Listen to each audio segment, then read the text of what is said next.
तुम्हाला माहितीये, धनु राशीच्या व्यक्तींना स्वतःहून कोणाशीही वैर ओढावून घेत नाहीत, कोणाशीही भांडण उकरून काढत नाहीत. पण यांचा स्वाभिमान जर कुणी डिवचला तर यांच्यासारखी उग्र व्यक्ती दुसरी असू शकत नाही. असा अनुभव तुम्हालाही आहे का? कमेंट करून नक्की सांगा. बोलकेपणा, विनोदी वृत्ती, आकर्षक व्यक्तिमत्व या चांगल्या बाजू धनु राशीच्या व्यक्तींमध्ये असतात.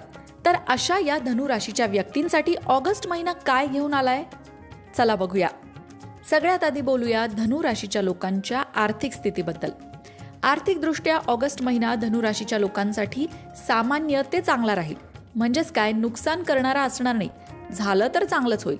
नवीन उत्पन्नाचं साधन समोर येऊ शकतं. विशेषतः स्वतंत्र व्यवसाय करणाऱ्यांना या महिन्यामध्ये फायदा होईल. खर्चावर नियंत्रण ठेवल्यास उत्तम बचत सुद्धा होऊ शकते. गुंतवणूक करताना मात्र विचारपूर्वक निर्णय घ्या.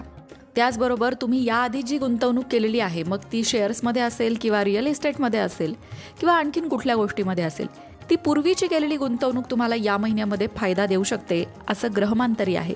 मंडळी, धनु राशीच्या लोकांच्या नोकरी, करिअर, व्यवसायाकडे आणि कुटुंबाच्या स्थितीकडे वळण्याआधी चॅनलला पटकन सबस्क्राईब करा आणि आमच्या फेसबुक पेजलाही फॉलो करा. धनु राशीच्या ज्या व्यक्ती नोकरी करतायत त्या नोकरी करणाऱ्यांसाठी हा महिना प्रगतीचा ठरू शकतो. ग्रहमान तरी तसा आहे. वरिष्ठांची मदत, सहकाऱ्यांचा पाठिंबा या महिन्यात तुम्हाला मिळू शकतो.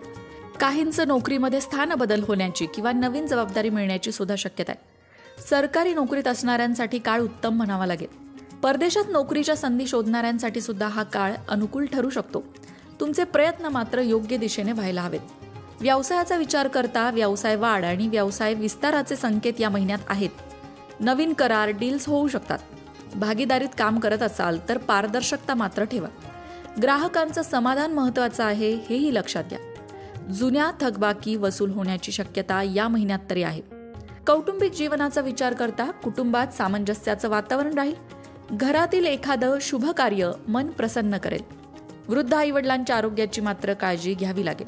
भावंडांची मतभेद या महिन्यात टाळा, संयम ठेवा. संततीकडून एखादी चांगली बातमी मिळण्याची शक्यता आहे.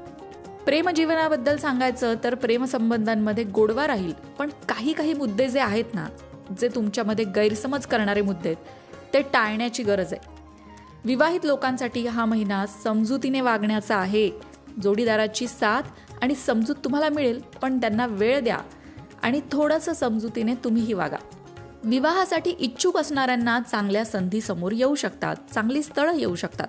म्हणजे तुम्ही विचार करावा असे काही पर्याय समोर येऊ शकतात. विद्यार्थी अभ्यासात एकाग्र असतील, पण त्यांना मेहनत वाढवावी लागेल.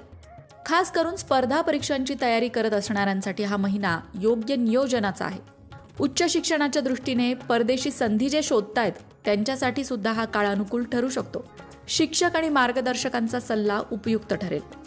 आता धनु राशीच्या ज्या व्यक्तींना आर्थिक अडचणी आहेत किंवा घरात कुठल्याही प्रकारची समस्या आहे, त्यांनी आता श्रावण चालू आहे तर एक सत्यनारायणाची पूजा करणं त्यांच्यासाठी लाभदायक ठरेल.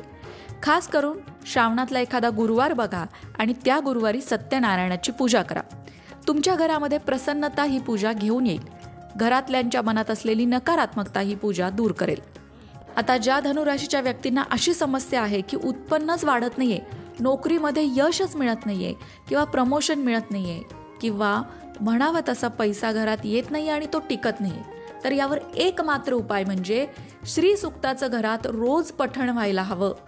हे श्री सुक्त माता महालक्ष्मीच्या कृपेचा अनुभव देणारं स्तोत्र आहे. याचा अनुभव अनेकांनी घेतलेला आहे. यावर आपल्याकडे सेपरेट व्हिडिओ सुद्धा आहे, श्री सुक्ताची माहिती सांगणारा, महत्त्व सांगणारा.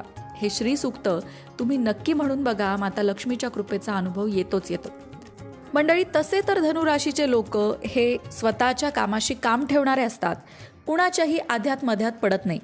पण धनु राशीच्या लोकांचा एक दोष म्हणू शकतो किंवा कमतरता म्हणू शकतो, त्यावर त्यांनी मात करायला हवी. ती कोणती आहे? यांच्याकडे स्वाभिमान भरपूर असतो मान्य, पण अतिरेकी स्वाभिमानाचं स्वरूप हे कधी अहंकार आणि गर्वामध्ये होतं हे यांच्या लक्षात येत नाही. तर आपला स्वाभिमान हा स्वाभिमानच आहे ना, की अहंकार आहे, गर्व आहे, हे लक्षात घ्यायला हवं. कारण आपल्या संतांनी सुद्धा म्हटलं आहे, अहंकाराचा वारा न लागो राजसा. अर्थात काय, तर अहंकाराचं जर वारं लागलं तर आपलंच नुकसान व्हायला सुरुवात होते आणि अधोगतीला सुरुवात होते. म्हणूनच स्वतःचं आत्मपरीक्षण सतत करत राहणं आवश्यक आहे. बाकी चांगले वाईट गुण तर सगळ्याच राशींमध्ये असतात, पण आपण स्वतःचा स्वभाव चांगल्या प्रकारे ओळखणं आणि त्यातून आपल्यामध्ये असणाऱ्या चांगल्या गोष्टींवर भर देणं, त्या वाढवण्याचा प्रयत्न करणं आणि दुर्गुण कमी करण्याचा प्रयत्न करणं, कमतरता दूर करण्याचा प्रयत्न करणं, हेच उत्तम मनुष्याचं लक्षण आहे. मंडळी, वास्तुशास्त्र, ज्योतिषशास्त्र, अंकशास्त्र यासारख्या विषयांवर तुमच्या मनात काही शंका असतील तर त्या कमेंट बॉक्समध्ये नक्की विचारा. तुमच्या प्रश्नांची उत्तरं घेऊन येण्याचा प्रयत्न आम्ही नक्कीच करू. त्याचबरोबर आणखीन कोणत्या विषयांवरचे व्हिडिओ तुम्हाला ऐकायला आवडतील ते सुद्धा कमेंट करून सांगा, म्हणजे तुम्हाला हव्या असणाऱ्या विषयांवर सुद्धा व्हिडिओ घेऊन आम्ही येऊ.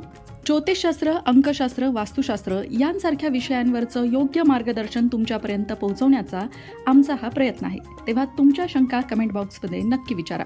अशाच प्रकारच्या माहितीपूर्ण व्हिडिओंसाठी लोकमत भक्ती चॅनलला सबस्क्राईब करा आणि बेल आयकॉनवर सुद्धा क्लिक करा, म्हणजे आमच्या नवनवीन व्हिडिओचं नोटिफिकेशन तुम्हाला मिळत राहील. तसंच योग्य आध्यात्मिक मार्गदर्शनासाठी लोकमत भक्तीच्या फेसबुक पेजला फॉलो करायला विसरू नका.